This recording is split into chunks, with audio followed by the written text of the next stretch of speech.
So for a while there, were you feeling like the scene in Fresh Prince of Bel-Air where Will Smith is talking to Uncle Phil about his dad, and he's out there like, "How come you don't want me, man?" Did that not feel like the Blue Jays for a while? You're gonna relate the Blue Jays free agency Yes, woes to and Fresh pause Prince to of Bel-Air. Was it not Fresh the same Prince. feeling for like a good 3 weeks? Like I mean, everyone it was kind of going sucked. somewhere else, and you're just It out there kind of like, sucked, dude. Especially when I found out that we actually offered the most money on the mm-hmm. table, and you're still like, you waited that long? Yeah. And they offered more for Lindor, like Yeah, made an offer Lindor, which is like the same thing. yeah, And they were interested in Hendricks, and they were interested in every other name that jumped off the board. And Hae-Sung Kim and dude. the kid, They had DJ on the list. They still have names on the list, but I don't know why right? it's just So not like. did it not feel for a good stretch there like we were Will Smith in the situation? I guess in a way we were Right. standing there, How come you don't want one me, with the man? money. Yeah. Constantly, constantly. That's what I felt, anyways. But we're all good. George We Springer, got one. we finally got one. He signed. I mean, Technically the biggest one in the pond. sure. We reeled in the trophy fish, one of Yep. the trophy fishes. There were a couple in the pond. We got one of them.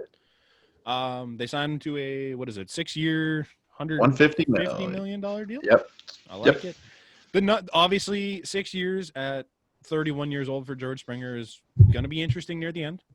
I can't deny that. But for what he's getting paid, I don't hate it. Like $25 million for one of the premier outfielders in baseball, you can't really complain, right? I don't see that big, honestly, like that big of a drop off within 6 years, especially if you're able to kind of maintain like his style of play Exactly. is not like he's not like he doesn't have like fast wheels. No, He he's doesn't like have like an athletic guy, and he hasn't been yeah, around that long either. We were looking at it yesterday. He's no, only been in the league since 2014.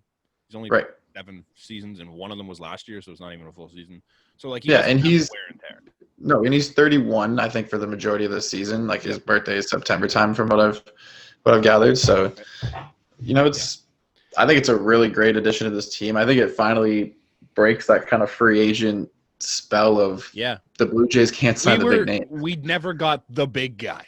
No. Which even last year with Ryu, we got a big guy, but he wasn't the big guy. Like we didn't go out and get the Garrett Cole or the Steven No. Strasburg. We got Hinge and Ryu, and it's awesome. I love it. Best pitcher we have.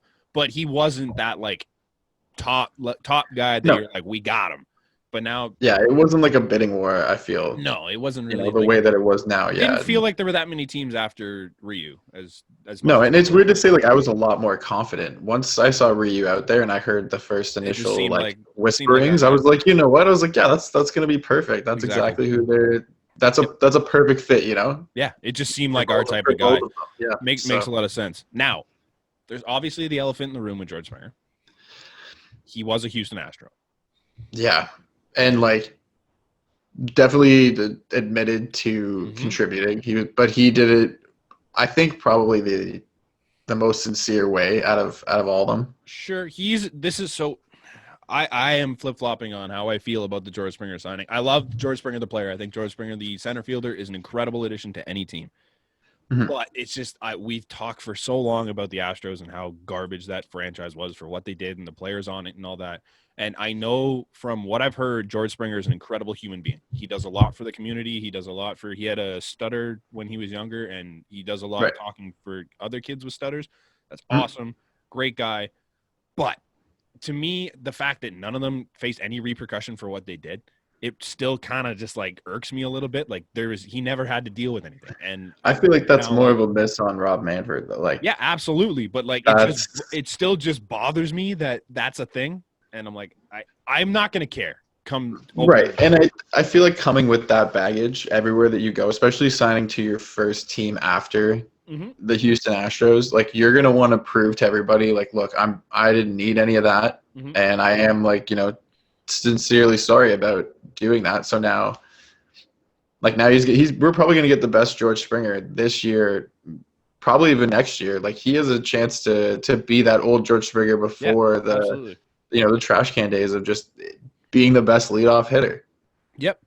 And the one thing, so there's the whole trash can thing. I get it. And like, you would obviously be a little concerned about what guys' numbers look like coming into last season and this season. And you saw guys like Altuve and Bregman take a hit. and it makes a lot of Right. sense. But like, if you look at George Springer, his numbers really don't dip that much when he go like. So I think the best way to look at it is looking at his home and away splits, and his career average in general is 270. His career average on the road is 279. So he's got a better average on the road than he did at home. So it's like he's also hit 93 of his 174 home runs. So like a little under half of his home runs on the road. So yes, you could say he played a role in the cheating scandal, and I'm with you. I'm here for it. But I don't know if it actually made that big of a difference in his approach to the plate and the way he hits the ball.